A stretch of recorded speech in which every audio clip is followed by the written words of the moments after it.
Hi, this is Jennifer. I'm here with Manny Gamburyan. How you doing today? Doing You just recently had the KO victory over Mike Brown at WEC 48, which proved to be the upset of the night. Was that your game plan going into the fight? always upsets are really nice, especially when I did an upset. People thought I was going to lose it, in a pretty bad way, I guess. 5-1 favorite, that's a pretty huge favorite for him, but, I got really mad, kind of like 5-1 favorite. Where did that come from? But, it is what it is, fans are, they're rooting for him and they thought he was going to win the fight, but, I pulled the trigger out. Okay. And how did you feel about being the underdog in that fight? I felt great. To be honest with you, I felt good. I always want to be underdog. I know I can, I trust in myself, I believe in myself, and I don't care what people think. So, the most important part is it doesn't matter who's the underdog, who's the favorite. The fight matters. Okay. And how do you think this win puts you in line for the title shot? And if not, where do you see yourself within the division? I don't see myself anywhere else besides for a title shot or contending for number one spot. So, if anybody thinks I'm not next in line, you gotta be kidding me. But it is what it is. I gotta leave it up to WC and the UFC promotion. If they think I'm next in line, let's make it happen. If not, then I got a couple more fights to go in for a title shot. I'm good with that also. So, but it is what it is. I think, my opinion, I'm next in line for title shot. Okay. And do you still want the rematch with Nate Diaz? Now that you're in different weight classes, do you think it will ever happen? Uh, I would never mind, that fight happen again. I would love to do it again. You know, sure, why not? I never, I lost a fight and I got hurt, but I would love to fight him again. Maybe in the future, you never know. Maybe in the future it might happen, but right now I don't think it's gonna happen anytime soon. But in the future, maybe. Okay.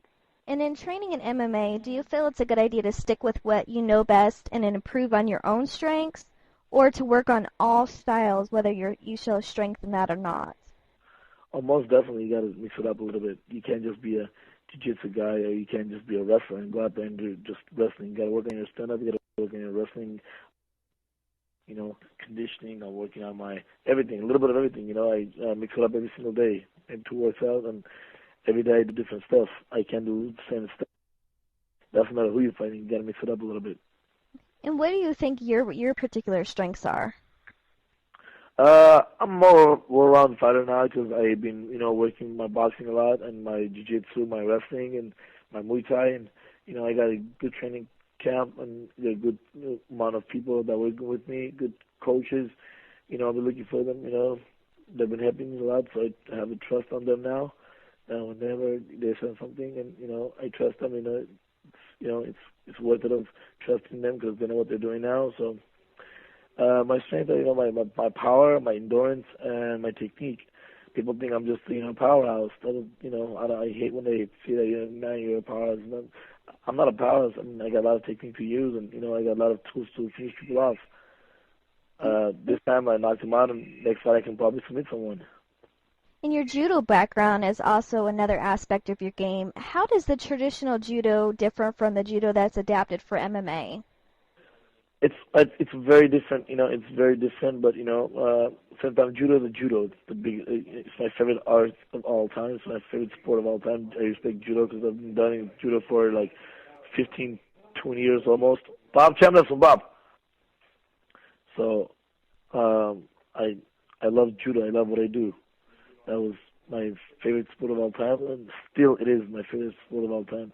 Unfortunately, I can't compete anymore because I'm in the fighting business. Hmm. Judo. If you want to fight judo, you only have to do judo, 6 days a week, only judo.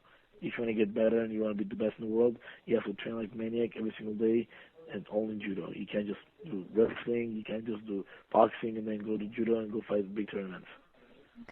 And how do you feel you've improved since being on The Ultimate Fighter? Improved a lot, a lot. That was the biggest lesson in my life. It was like a college. It was college for, for MMA. I think getting along really good. It was the hardest thing I ever done in my life. That's for sure. I can't say that, it's the easiest thing I've ever done in my life. It was the hardest thing ever in my life, being away from family for 6 weeks, not knowing what's going on, just fighting with some, tough fighters. We had one of the best, episode. All the fighters were crazy and they're really good, talented, but at the end of the day, it's all about you. You yourself. That's it. You have no friends there. You have no family there. You don't want anybody to. Some people say they like you, but at the end of the day, they don't. They want you to lose because you're from a fighter, and you might end up fighting with them. So they know who you are. They train with you, and it's 8-8, and they divide it by teams, and you live together. That's the worst part. If you separated with 8 different houses, that's much better. But you're with same people, same crew, same guys, same training partners, same faces, same food. Like, you just get annoyed. And what lessons and skills did you take away from the show? Mostly, I'm gonna be honest with you. The dieting was the most important part. I was having a lot. I was in the best camp with Jenn and I was learning a lot because I never walked around like 160 or 160 in my life. I always fight judo 161, and I was come down from 174, 175. Wow. Yeah, I guess I was in a very, very bad weight class. Now, like, I feel like when I'm in 145, I should be fighting like, even not now, even like 7 years ago, I should fight in this weight class. Because I feel a lot better, I feel stronger, I feel more technical, I feel quicker, I feel I can move a lot better. So I think came out really good this weight class. So we'll see. I'm 3-0. Hopefully I can keep this streak going. How much weight are you cutting now that you're down to 145? I usually cut like 18 pounds, but I do it a smart way. I don't do saunas. I don't do like steam rooms like last days and train myself. I do, I have a conditioning coach. I have a strength conditioning coach, and he helps me a lot to motivate myself. That, I work really hard, so I don't watch my diet way too much, but I know what I eat. That's my main part now. I don't eat junk food. I don't eat like stupid stuff, and I keep my weight. When I'm up to like 162, 63, I'm not like fat. I mean, I'm still in shape. It's just not in fighting shape. And So I usually cut like 18 pounds. That's it.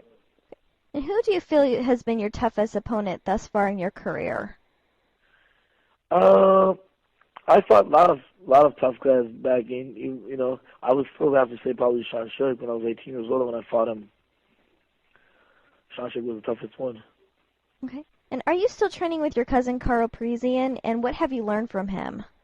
No, we haven't. We haven't been training together for a long time now. Okay. Last time I trained with him, I don't remember when was the last time I trained with him. Okay. And if you could have any matchup, regardless of organization or weight class, who would you like to fight? Jose Aldo. Jose Aldo? Yep. And what is your advice to fighters out there who are looking to make a name for themselves? Just gotta train hard. That's all. Everything gets on the side. You want to be the best. You gotta train with the best, and you have to train with the right people, and you have to train really hard. I don't see anything like that. You're not training. I have a talent. I don't need to train. That's bullshit. That's really bullshit. You want to be the best. You have to train really hard, like you never trained before. Every time you want to improve yourself. When you're fighting, you have to improve yourself. I'm learning. I'm still learning. There's no stopping this fight. You can always learn. They can never say, okay, I don't have to learn anything anymore. That's it. I'm done. Every single day you might learn something new. From a kid, even from the kid, from just watching kids fight, you might learn. So there's no ending in this sport. And what gym are you currently training out of? I'm fighting out of Highaston Gold Course Gym in North Hollywood. I box in Main Event in Glendale and GFC in Glendale also. And I wrestle in North Hollywood with Golden Boys. Okay. And is there any sponsors you'd like to thank and give everybody your website and your Facebook page, and if you have a Twitter page as well? Sure. First of all, I want to thank God I was victorious on that day, and my family, my friends that were supporting me throughout the whole camp, my coaches, my boxing coaches, my wrestling coaches, my jiu-jitsu coaches, and I want to thank to Rev Gear, Affliction, and all of them. Okay. And do you have a website? Yes, I do. Okay. AnvilMMA.com. AnvilMMA.com. Okay. Sounds great. And thank you so much for joining me today. I hope you have a great day. Thank you very much. Thanks again to Manny. Please go to his website and also you can find him on Facebook. Also check out MMAsucka.com and my website, JenniferMarieMMA.com. More interviews to come, so stay tuned.